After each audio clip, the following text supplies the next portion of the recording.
Our ordinary everyday lives are full of chemicals which escape from surrounding objects. Some have a special characteristic. They are capable of hijacking our hormonal intimacy, blocking our hormones or imitating them and affecting their levels. They are called endocrine disruptors.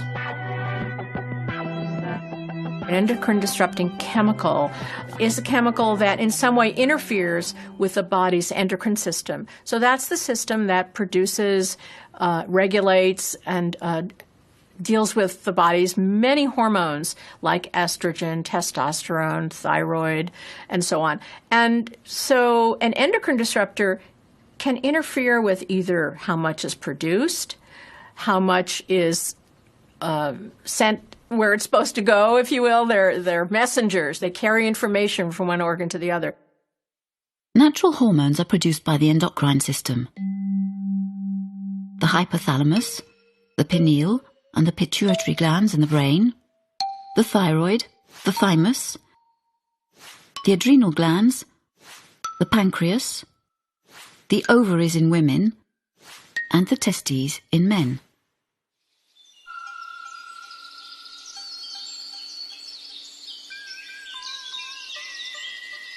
Adrenaline, for instance, is a hormone that helps to control stress.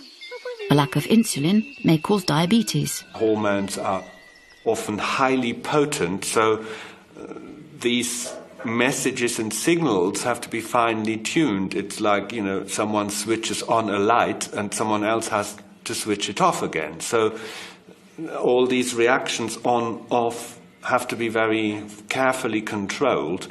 And foreign chemicals that interfere with this in some way can have fairly drastic unwanted effects on our health.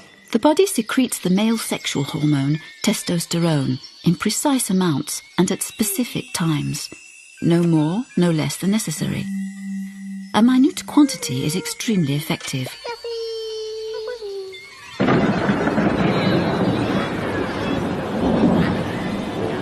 But endocrine disruptors found in plastics, phthalates for instance, can dupe the hormonal system and take over its mechanisms by blocking testosterone action.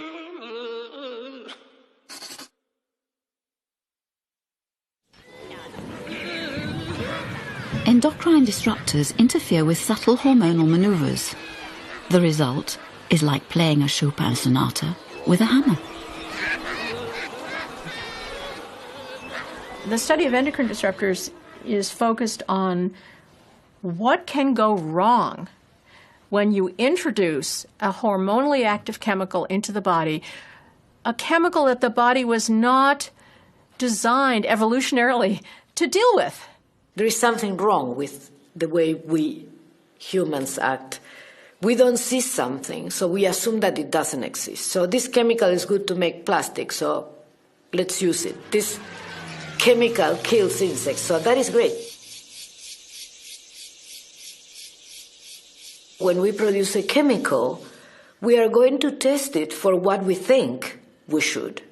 And if it's not in our imagination, if it doesn't cross our imagination, we won't do it. There's a lot of established test systems, but with endocrine disruption, we have the problem that a lot of the effects we are concerned about are not answered by the available test systems. When experiments, epidemiological experiments, reveal relationships between a chemical exposure and a disease, that was done in a way that you could separate the population that was exposed and the one that wasn't.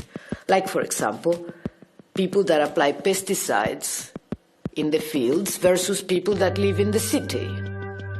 But when you talk about plastics, when you talk about things that are present in everyone's urine, in everyone's blood, then you don't have that luxury, because you cannot distinguish a non-exposed population and an exposed population to conduct these human studies. It's this rapid adaptability, together with the attractiveness, usefulness, and low cost of the plastic itself, that has made this industry one of the fastest growing in the nation's history.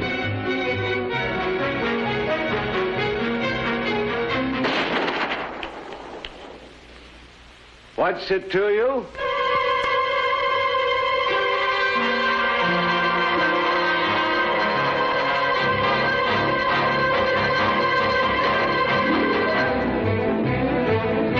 Plastic, chemistry's greatest triumph, has gradually invaded our daily lives. Its production over the last 10 years is higher than that of the entire 20th century. But plastic contains several types of endocrine disruptors. Notoriously present in baby bottles, bisphenol A has the unfortunate drawback of imitating the female sexual hormone, estrogen.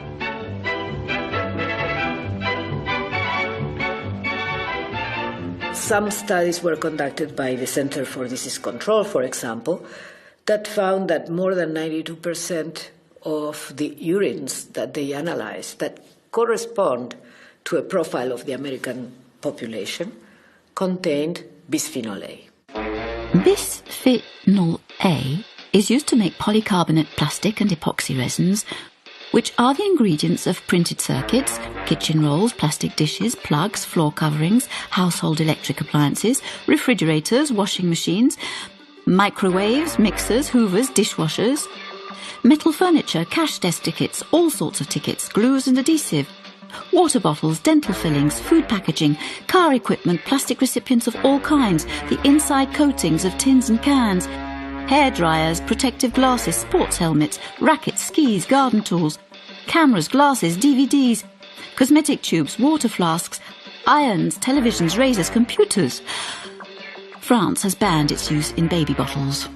The bottom line is that we cannot measure exposure and outcome in humans anymore because everyone is exposed, because everyone is exposed through lifetime, and because we cannot integrate the daily exposures through a life to know whether there is a correlation. So we have to rely in animal studies.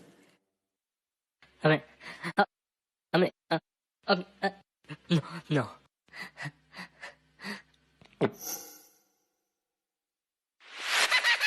We expose animals in utero, as they were developing as fetuses, to minute amounts of bisphenol A.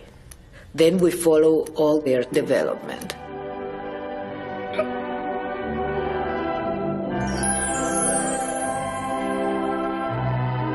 Exposed to this chemical estrogen, baby mice display hyperactivity and behavior disorders.